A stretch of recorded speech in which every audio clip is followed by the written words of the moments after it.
Pemirsa, Wakil Menteri Keuangan Juda Agung menyebut kondisi fiskal Indonesia masih berada dalam jalur yang sesuai atau on track di tengah ketidakpastian ekonomi global. Juda juga mengatakan salah satu indikator yang menunjukkan kondisi fiskal tetap terjaga adalah pertumbuhan penerimaan negara yang mencapai sekitar 24%. Menurutnya, selain penerimaan yang tumbuh stabil, belanja negara juga terus berperan sebagai salah satu motor pertumbuhan ekonomi. Pada saat yang sama, defisit fiskal masih terkendali dalam batas yang aman. Juda menegaskan pemerintah tetap menjaga defisit fiskal di bawah 3%. Menurutnya, keseimbangan antara penerimaan, belanja, dan pengendalian defisit menjadi bagian penting dalam menjaga kesehatan APBN. Alhamdulillah, kondisi fiskal kita saat ini on track di tengah ketidakpastian ekonomi global yang sedang kita hadapi. Penerimaan negara tumbuh stabil sekitar 24%. Belanja berperan sebagai salah satu motor pertumbuhan ekonomi dalam 2 kuartal terakhir ini, kuartal 1 dan kuartal 2 tahun 2026. Defisit fiskal juga masih terkendali dalam batas yang aman.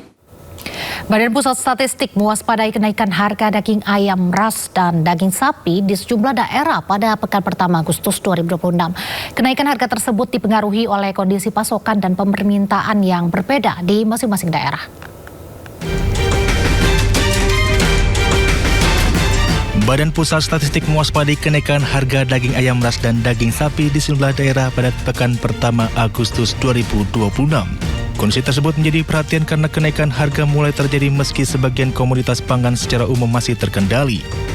Kepala BPS Amalia Adininggar Widyasanti memaparkan daging ayam ras memiliki level harga yang masih relatif rendah, tetapi perubahan indeks perkembangan harga atau IPH sudah relatif tinggi. Kondisi tersebut perlu dicermati karena apabila kenaikan terus terjadi, harga daging ayam berpotensi melampaui harga acuan penjualan atau HAP. BPS mencatat harga daging ayam ras secara rata-rata nasional mencapai sekitar Rp39.712 per kilogram pada pekan pertama Agustus 2026. Sebelumnya, bahwa peningkatan harganya relatif tinggi. Tetapi kalau secara level harga, ini masih sedikit di bawah HAP. Ini mungkin untuk perlu perhatian karena kalau nanti kenaikan harga ini terus dibiarkan, tentunya suatu saat nanti akan berada di atas HAP. Amalia menambahkan kenaikan harga tersebut dipengaruhi oleh kondisi pasokan dan permintaan yang berbeda di masing-masing daerah. Di Bangka Selatan misalnya, permintaan ayam meningkat karena masyarakat beralih dari ikan akibat angin kencang dan gelombang tinggi yang membatasi aktivitas nelayan. Sementara di Kota Binjai, kenaikan harga ayam dipicu meningkatnya permintaan pasar setelah Satuan Pelayanan Pemenuhan Gizi atau SPBG kembali beroperasi setelah libur sekolah.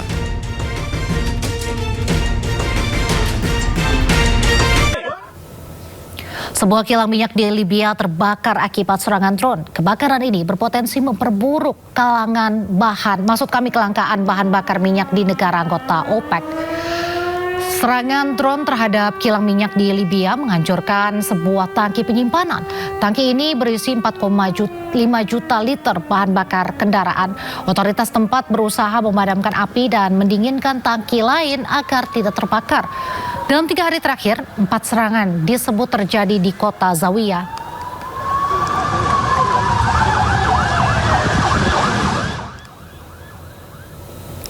Pemerintah Cina menggelontorkan dana dengan jumlah yang fantastis untuk membuat bus sekolah langit.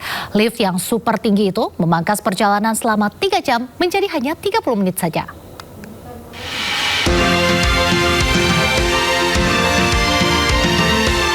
Tutut layarmu sampai ke negeri Cina. Ternyata bukan hanya sekedar pepatah belaka, melainkan sebuah wujud nyata dari kepedulian pemerintahnya akan pendidikan. Sepasang kereta gantung atau yang dikenal dengan bus sekolah langit didirikan mendaki dinding curam ngarai besar Sungai Nishu di Suanwei, Provinsi Yunnan. Lift bernama Qingyun dan Fuyao ini melintasi jurang vertikal dengan panjang lebih dari 500 meter.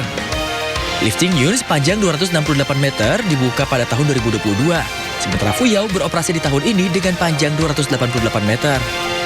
Lift ini membantu anak sekolah yang tadinya harus menempuh waktu hingga 3 jam menjadi 30 menit dengan cuma-cuma. Wah, kira-kira kapan teknologi canggih ini ada di negeri sendiri ya? Informasi tadi menutup Sindo Sore hari ini. Anda bisa mendapat informasi terkini dan terbaru di kanal YouTube Sindo News dan di sindonews.com. Saya Reza Radia, wakil tim redaksi yang bertugas pamit undur diri. Terima kasih dan sampai jumpa. Di Sindo Sore, 2 kelompok supporter sepak bola di Jawa Timur bentrok di Pasuruan. Akibatnya 1 mobil patroli polisi dibakar dan digulingkan.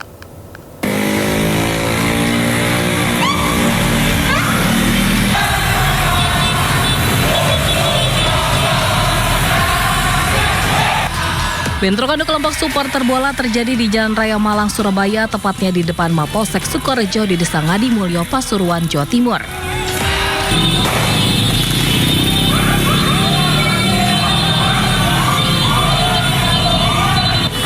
Awalnya sekitar 200 supporter pulang dari acara ulang tahun klubnya di Malang melintasi daerah Pandaan.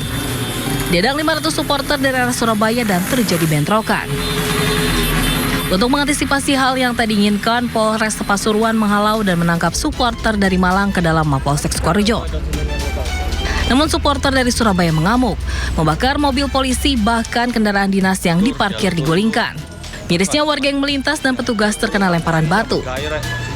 Insiden di sekitar Polsek Sukorejo, di mana salah satu kendaraan patroli dari Polsek Sukorejo mengalami pembakaran oleh massa.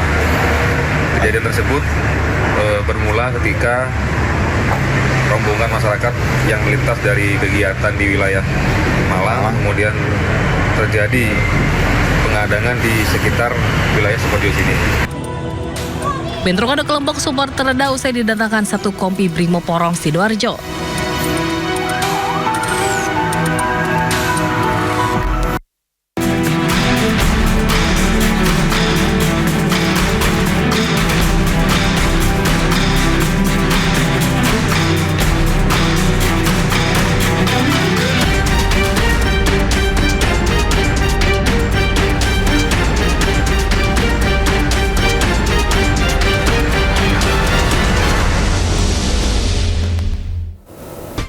Kita ke informasi mancanegara, seorang saksi menangkap momen menegangkan di Bandara Internasional Mateca Pereira saat gempa bermagnitudo 7,4 mengguncang wilayah Kolombia Senin waktu setempat. Akibat gempa 130 orang lebih meninggal dunia. Dalam rekaman video, terlihat fasilitas di bagian dalam terminal bergerak dan sebagian panel langit-langit terlepas saat orang-orang mencari tempat berlindung. Gempa bermagnitudo 7,4 ini terjadi pada Senin waktu setempat. Gempa ini mengakibatkan lebih dari 130 orang meninggal dunia, 180 lebih dinyatakan hilang dan 1.500 orang. Maksud kami 1.500 rumah rusak. Sementara itu, bayi yang tertimpa reruntuhan akibat gempa berhasil dievakuasi dengan selamat. Warga setempat kemudian membawa bayi ini ke fasilitas medis untuk mendapat perawatan. Data terbaru menyebut 111 orang tewas dan 87 orang lainnya terluka akibat gempa bermagnitudo 7,4 ini.